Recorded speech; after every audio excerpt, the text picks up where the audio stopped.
Voice of America Washington से news minute के साथ मैं हूं ताबिंदर नईम। अमरीकी वज़ीर ख़ारिजा जॉन कैरी दौलत इस्लामिया के जंगजुओं के मुकाबले में एक आलमी इत्तेहाद तश्कील देने की कोशिशों के लिए अरब लीडरों से मुलाकातें कर रहे हैं। शाम और ईरान ने इस अमरीकी इत्तेहाद में खुद को शामिल न किए जाने पर अमरीका पर तनकीद की है। सदर ओबामा ने बुध की रात एक अहम खिताब में कहा था कि उन्होंने शाम के अंदर अमरीका के फ़िज़ाई हमलों की इजाज़त दे दी है।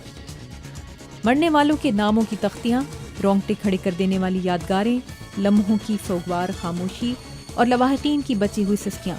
11 सितंबर 2001 के वाक़यात की 13वीं बरसी के मौके पर न्यूयॉर्क का नेशनल सितंबर 11 म्यूजियम आवाम के लिए खोल दिया गया है। जनूबी अफ्रीका के एक जज ने ओलंपिक स्टार ऑस्कर पिस्टोरियस को मॉडल रीवा स्कीम कैंप को जानबूझकर कत्ल करने के इल्जाम से बरी कर दिया है। 2 रूसी और एक अमरीकी खलाबाज इंटरनेशनल स्पेस स्टेशन पर 6 माह गुजारने के बाद कजाकिस्तान में बहिफाजत जमीन पर उतर गए हैं।